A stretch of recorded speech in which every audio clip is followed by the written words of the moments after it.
Franck Lomal, bonjour. Bonjour Bertrand. Donc vous êtes directeur de la tech du groupe LVMH. Alors le groupe LVMH c'est du luxe. On voit d'ailleurs derrière vous les différents exemples de ce qui peut se faire. Alors pourquoi le groupe LVMH est-il depuis la fondation chez Vivatech ?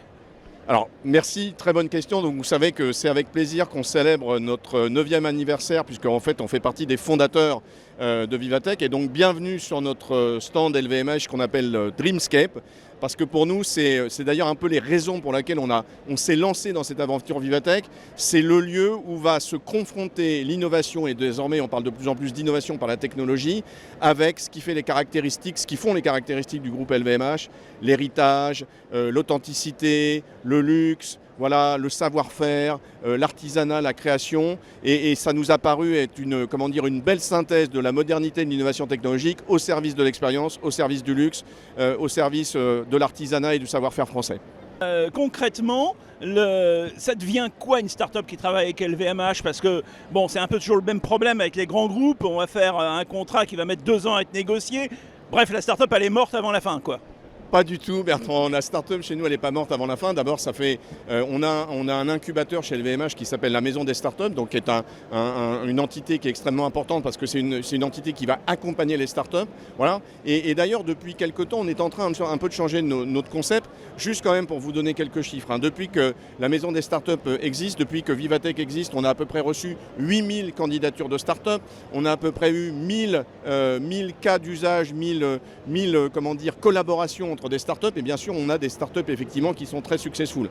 Donc ça c'est le premier point. Depuis quelque temps on change un peu le concept parce que ce qui est important pour nous, et pour répondre à votre question, c'est pas de collecter des candidatures de startups, c'est pas de faire des POC, on en a assez des POC, on veut sortir du domaine du POC, on veut aller vraiment vers l'adoption à l'échelle avec nos maisons. Donc déjà le principe maintenant, et vous voyez dans ce stand on en a de plus en plus, on pourra se promener, cheminer dans ce stand, c'est de faire des vraies collaborations dans la durée entre nos maisons et nos startups. Donc ça, c'est vraiment le premier point. Donc une notion de co-création, de co-développement. Et effectivement, c'est de sélectionner un tout petit peu moins de startups, de les sélectionner avec un tout petit peu plus, de vision de ce qu'on a besoin, de ce qu'on peut en faire. Et dès qu'elles ont notamment gagné cet award, on ne va pas passer par des procédures juridiques complexes, pas passer par des procédures achats complexes. On va vraiment aller dans des démarches de mise en œuvre. Vous prenez par exemple le cas d'une start-up qui s'appelle iPhone, qui travaille avec Moët et Chandon. C'est une start-up qui permet effectivement de reconnaître par de l'intelligence générative et par de l'imagerie visuelle les défauts qui peuvent apparaître sur des grappes de raisin. Toutes les récoltes de champagne maintenant passent par ce système qui a été mis en place par iPhone. On a une très belle collaboration avec une maison avec une start-up qui s'appelle GK Concept. On a 14 collaborations. Une start-up qui nous accompagne depuis plusieurs années, Acméon, sur la relation client. On a 18 maisons qui utilisent Acméon. Donc ce qui nous intéresse, nous, c'est pas d'époque, c'est de l'adoption, c'est de leur faciliter entre guillemets la présentation, on va faciliter l'introduction des startups avec les maisons et on va les incuber pour que vraiment on ait des vrais cas d'usage qui nous tiennent dans le temps. Avec Méon, c'est une belle success story, ils sont lancés, ils continuent, Bambouzer aussi, iPhone aussi, voilà, donc ça c'est vraiment l'objectif, adopter. Et ce qui nous intéresse maintenant, c'est pas d'époque, c'est pas le nombre de startups, c'est le nombre d'implémentations, le nombre d'adoptions dans les maisons. Quand on n'est pas à plus de 5 ou 6 adoptions, on considère qu'on n'a pas réussi et on va effectivement s'organiser différemment. Qu'est-ce que vous faites finalement en termes de start-up justement ? Comment vous les accompagnez au-delà ? Est-ce qu'il y a une thématique particulière qui vous intéresse en ce moment ? Pas qu'une seule thématique. D'abord, vous avez vu, on est un groupe de luxe, on a des métiers complètement différents. De la beauté, des vins et spiritueux, de la mode, du fashion, de la presse, de l'hôtellerie, du voyage. Donc on s'aperçoit que maintenant, la tech irrigue toutes ces dimensions. La tech irrigue tous ces univers. Ça, c'est le premier sujet. Deuxième sujet, on a des thématiques qui sont très puissantes, sur lesquelles on a besoin de start-up et de technologie. On a bien entendu une dimension sur la relation client qui est extrêmement importante. Les maisons de luxe, c'est la relation avec les clients, que ce soit à l'hôtel Cheval Blanc, que ce soit au sein d'un magasin Louis Vuitton, d'un magasin Christian Dior Couture, d'un magasin Céline, d'un magasin Tiffany, sur un corner beauty de parfum Christian Dior. On a besoin de cette relation client. Donc bien entendu, tout ce qui va tourner autour de la technologie, qui va faciliter l'amélioration de la relation client, une relation de luxe sophistiquée avec nos clients, c'est très important. Ensuite, on a des enjeux extrêmement importants. On n'est pas que des distributeurs, on est aussi des producteurs. On a des savoir-faire, on est ancré dans les territoires, vins et spiritueux, les parfums, la joaillerie. Donc on a aussi besoin désormais d'outils pour équiper notre chaîne de valeur, équiper notre supply, ça c'est très important, équiper notre manufacturing. Vous savez qu'on porte énormément d'attention à tout ce qui est environnement.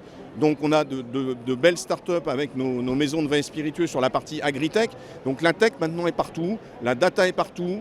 Voilà, donc on va sur tous ces sujets-là. Et en termes de territoire de prédilection, alors bien entendu, il y a un peu le mouvement du moment, mais qui est un mouvement de fond et qui va rester tout ce qui concerne la data, l'IA et le GenAI. Bien entendu, tout ce qui concerne la relation client. Bien entendu, ce qui concerne la partie 3D.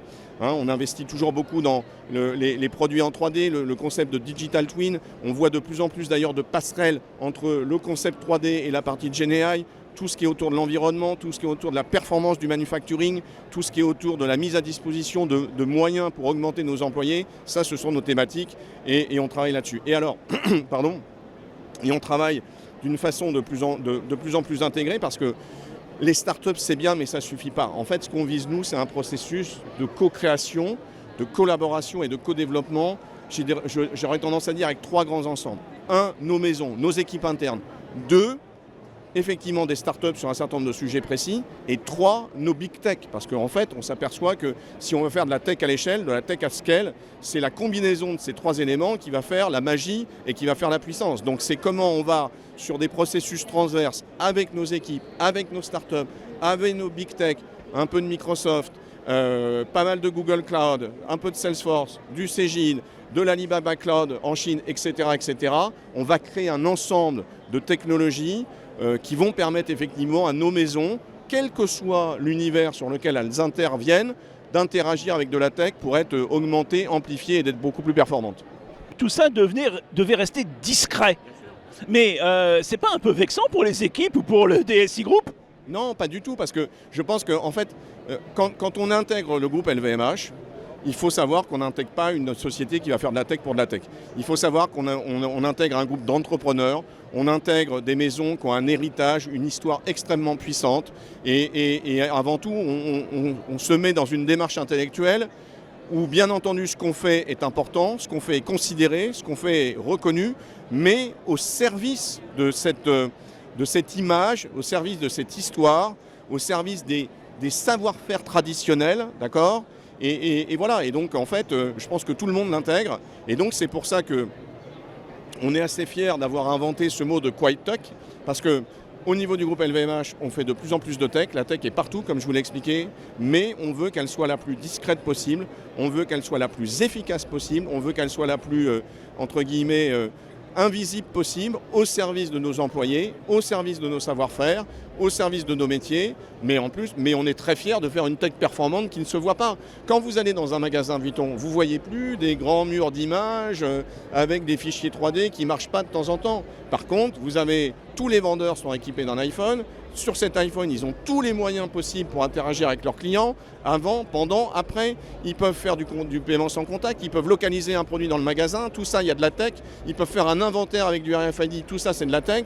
Ils peuvent envoyer des messages personnalisés à leurs clients qui ont été générés et augmentés par du GenAI. Voilà, notre tech, elle est partout, on est fiers de la produire, mais c'est avant tout pour supporter une relation humaine, unique, authentique, entre nos clients et nos magasins et nos vendeurs. Et donc c'est notre fierté quelque part. Notre fierté, c'est de faire des choses le plus efficace possible, le plus performant possible, mais au service de la sophistication du luxe, parce que le luxe, c'est quand même une émotion humaine et c'est pas forcément une émotion technique. C'est quoi vos prochains défis ? Faire en sorte qu'on puisse accélérer sur tous ces sujets-là, notamment la partie IA et GenAI et la partie data. Mais je pense que le défi principal, et c'est le défi de tout DSI ou de tout patron de tech, c'est de faire en sorte qu'on reste extrêmement proche de nos métiers. Voilà, comme je l'ai expliqué, il faut qu'on soit en support de nos métiers. Et par ailleurs, je pense que, notamment sur un certain nombre de technologies qui sont en train d'émerger de façon extrêmement puissante, IA, GenAI, on a un défi d'accompagnement de nos collaborateurs. Donc tout ce qui va être éducation, accompagnement, mettre dans les mains de nos collaborateurs les solutions les plus efficaces possibles, leur permettre de s'en servir de la façon la plus performante possible, la plus simple possible, pour que ça reste à leur service, c'est quand même le défi. Donc la tech, c'est bien. Finalement, on s'aperçoit souvent qu'on fait de la tech plus vite qu'on ne travaille la qualité de nos données ou de l'accompagnement de nos métiers. Donc revenir aux fondamentaux, s'occuper de nos utilisateurs, s'occuper de nos employés, les accompagner, faire en sorte que nos applications soient les plus performantes possibles, les plus efficaces possibles. Ça, c'est un challenge. On sait aussi, Bertrand, il ne faut pas se le cacher, qu'on est dans un contexte global, technologique et économique qui est beaucoup plus complexe qu'avant. Donc on va avoir des enjeux sur la souveraineté. Pendant à peu près 10 à 15 ans, les tech leaders ont vécu avec finalement une vie assez simple. On prenait des grandes solutions mondiales, on les déployait de la même façon un peu partout. Tout ça est probablement en train de changer, va changer fortement. Donc comment on va constituer ces architectures hybrides en fonction des souverainetés américaines, européennes, chinoises, comment on va effectivement arriver à implémenter ça avec un coût de détention, avec un coût d'investissement qui va rester acceptable, ça c'est quand même aussi des défis de demain. Accompagnement de nos métiers, accompagnement de nos employés, en même temps affronter un monde tech qui est en train de basculer vers plus de silos, vers plus de souveraineté, vers plus de contraintes. Ça c'est nos grands défis. Merci Franck Leval. Merci.